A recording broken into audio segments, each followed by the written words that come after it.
அனைவருக்கும் வணக்கம். இன்றைக்கி நம்ம பார்க்க போகிற கோவில் பார்த்திங்க அப்படின்னா சமயபுரம் மாரியம்மன். இது எங்கே இருக்குது அப்படின்னு பார்த்திங்க அப்படின்னா நம்மளுடைய புத்தானத்தில் தான் இந்த ஆலயம் அமைஞ்சிருக்கு. இங்கே பார்த்திங்க அப்படின்னா திருச்சி மற்றும் சேலத்தில் இருக்க சமயபுரம் மாரியம்மன் அங்கே எப்படி பூஜை நடக்குதோ அதே மாதிரி பூஜை வழிமுறைகள் இந்த கோயிலில் பண்ணிட்டு வராங்க. அப்புறம் பார்த்திங்க அப்படின்னா பக்தர்களுக்கு உடல் பிணி மற்றும் தீரா வினைகள் இந்த கோயிலுக்கு பிரார்த்தனை பண்ணால் நீங்கும்னு சொல்கிறாங்க.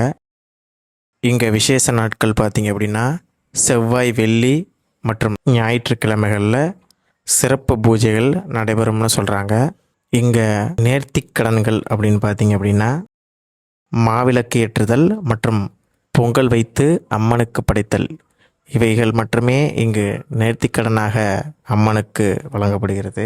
அம்மன் மூலிகை மேனியால் ஆனவள் என்பதால் இங்குள்ள மூலவருக்கு நேரடியாக அபிஷேகம் செய்யப்படுவதில்லை. அதற்கு பதிலாக அம்மன் முன் உள்ள சிறிய கல் சிலைக்கு மட்டுமே அபிஷேகங்கள் நடைபெறுகிறது.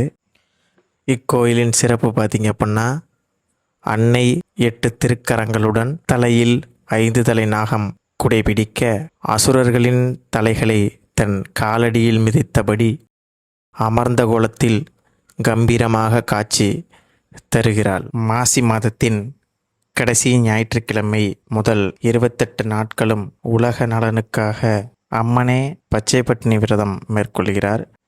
அம்மனின் விரதம் முடிந்த பிறகு டன் கணக்கிலான மலர்களை கொண்டு அன்னைக்கு அபிஷேகம் செய்யும் முறை மற்றும் பூச்செறிதல் விழா வசந்த காலத்தில் விமர்சையாக நடைபெறும். சித்திரை தேரோட்டம் என்பது சித்திரை மாதத்தில் ஆயிரக்கணக்கான மக்கள் பங்கேற்கும் ஒரு பிரம்மாண்ட தேர் திருவிழாவும் இங்கு நடைபெறுகிறது. அனைவரும் ஒரு முறையாவது அம்மனை சென்று தரிசித்து அம்மனின் அருளை பெற்று நீண்ட ஆயுளோடும் பொருளோடும் வாழ்க்கை வாழ அம்மனை வணங்குகிறேன்.